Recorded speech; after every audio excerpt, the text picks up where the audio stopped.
No, magandang araw mga diskarte. So, welcome dito mga diskarte kay Puton Game. So, try natin guys, maglaro ito ng Dragon vs Tiger, no? So, mayroon tayo itong 49 na pesos. Okay, so, try natin mga diskarte kay Dragon vs Tiger, no?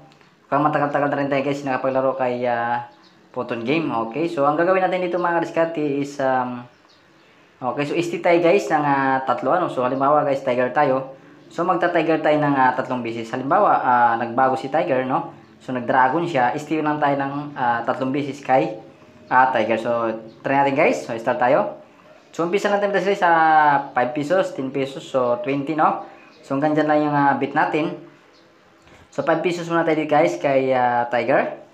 So, tingnan natin madiskarte. Ano? Medyo nagluloko yung ano natin guys, yung recorder na, no? So, medyo nagbabago-bago yung ano niya. Ayan. So, 4. So, panalo si Tiger mga diskarte, ano? Okay. So, pwede naman din na doblehin dito guys, no? So, sa Puton Game diskarte yung ingatan natin dito kung magkano yung pera mo. Doon tumatama yung bilog. So, doon siya. So, ibabalik natin dito. Pinutin natin itong 5 or 10, ano? Ayan, kasi pag hindi natin nalipat madiskarte, pag pinindot natin yan, kung saan siya nakabilog. Ayan, no? So, doon siya gumagana guys. So, tingnan natin. So, sa ace. So, ayan, Jackson nag-tiger siya madiskarte, ano? Okay. So, kung alam na natin na yan ang lalabas, so dapat dinobli-dobli na natin, ano? Pero gusto natin guys subukan yung maliitan, ano. Okay, so pinutin ulit natin yung 5 or 10, ayan.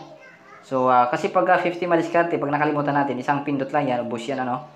So 5 pesos lang guys. Kapag natalo, pwede natin siyang doblehin. Okay, so tingnan natin madiskarte kung magta-tiger pa siya. So 8. So anyway, so lamang pa rin tayo ng isang puntos guys, no. So nag-tiger pa rin siya. Okay. So pagka ganyan madiskarte, dapat sundan lang natin siya, no. Kasi tiger yung lumalabas. So, wag lang natin kakalimutan yung sa baba, no? So, kung magkano yung pinakamababa, yun natin pindutin. Para kahit paano guys, tumagal ang ating puhunan, ano? So, tiger pa rin tayo madiskarte, no? So, ayan, tingnan natin guys. So, dapat tiger tayo, no? So, pag nag-dragon siya, tiger is tayo ng 3 beses. So, ayan, tiger pa rin siya guys. So, grabe, ano? So, sayang, pa 5 piso lang, ano? So, gusto lang natin dito madiskarte ipakita, no? So, gusto natin i-try. Kasi sa mga ganitong technique madiskarte, isa lang yung kalaban natin, ano? Yung reverse lang din na 3 beses. Tapos pagka halimbawa nag-dragon siya 3 beses, nag-tiger ka. Yun nung lumipat ka ng dragon, nag-tiger siya. Yan lang yung doon lang tayo matatalo madiskarte. So dito pa rin tayo kay Tiger. So queen, so ayan 5, nag-dragon na siya guys, ano? So gaya na sinasabi ko dito madiskarte, ano, dito pa rin tayo kay Tiger, no?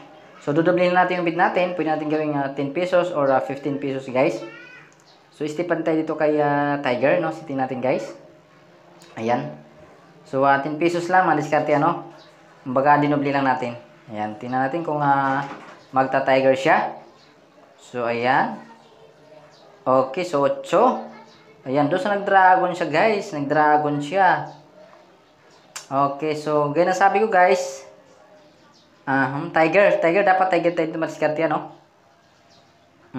Yan ang sinasabi ko guys. Medyo nag-alangan ako guys, no? So, try natin dragon. Late kasi nang po natin madiskarte, no? Pero dapat guys, tiger tayo. Dapat 3 beses, no? So, bakit nga ba di ko sinunod? Ayan. Ay, nagbago yung ano guys. Nagbago yung recorder ko. Pero tiger ngayon lumabas madiskarte. Yan, talo ako, no? So, ayan. Nagluloko yung recorder ko madiskarte. So, dapat guys, tiger. Dapat tayo. Balik dapat tayo tiger. So, ayan. Tingnan natin guys. So, dapat tiger tayo. Tumama sana sa tiger yun. So, yan sinasabi ko madiskarte yan. Baga tayo rin mismo guys, ang sumira ng sarili natin technique, ano, so sayang. So, dapat yung gaya na sinabi ko kanina, 3 beses tayo mag-stay. So, lumipat tayo madiskarte. Yan, talo tuloy. So, hanggang dito lang guys. Maraming salamat.